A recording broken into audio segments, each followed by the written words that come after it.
Assalamualaikum warahmatullahi wabarakatuh. Perkenalkan, nama saya Nadia Oktavia dengan NIM 222519079 dari kelas 5A.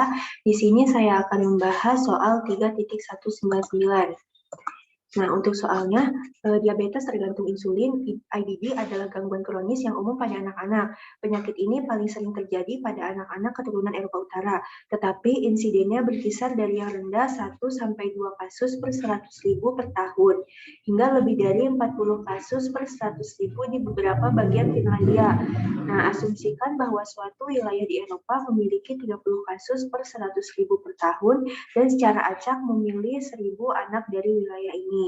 Nah, untuk soal yang A, dapatkah distribusi jumlah kasus IBD di antara mereka yang ada dalam sampel diaplikasikan dengan distribusi kosong? Jika ya, berapa mean dari distribusi kosong tersebut? Nah, untuk soal yang B, berapa probabilitas jika kita akan mengamati setidaknya 2 kasus IBD di antara 1.000 anak dalam sampel? Nah, untuk soal yang pertama, dapatkah distribusi jumlah kasus IBD di antara mereka yang ada dalam sampel diaplikasikan dengan distribusi kosong?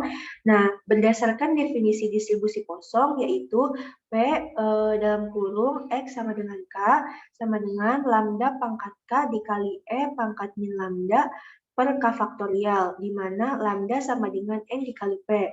Untuk N-nya itu banyaknya sampel dan P-nya itu peluang kejadian. Nah, jadi distribusi tersebut bisa diaplikasikan oleh distribusi kosong karena distribusi kosong ini dapat digunakan untuk mencari kemungkinan terjangkitnya IBD di daerah tersebut. Nah, selanjutnya untuk soal yang kedua, berapa mean dari distribusi kosong tersebut? Nah, mean itu kan sama dengan lambda. Nah, untuk lambdanya sendiri itu di sini udah dapat rumus lambda sama dengan N dikali P.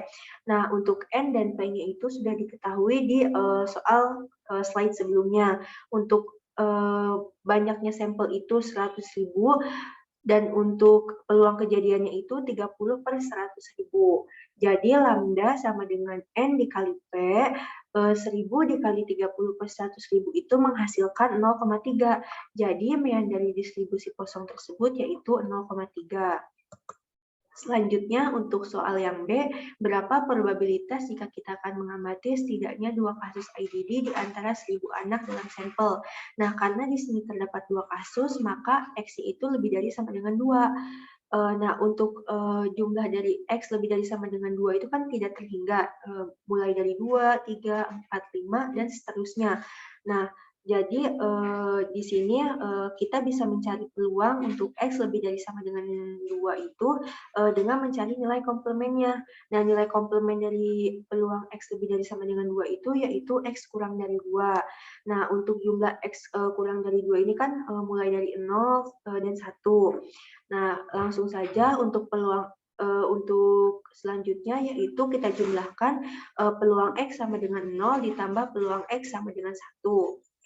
Nah, untuk peluang X sama dengan 0 dan peluang X sama dengan 1 ini, kita bisa menggunakan rumus peluang dari distribusi kosong.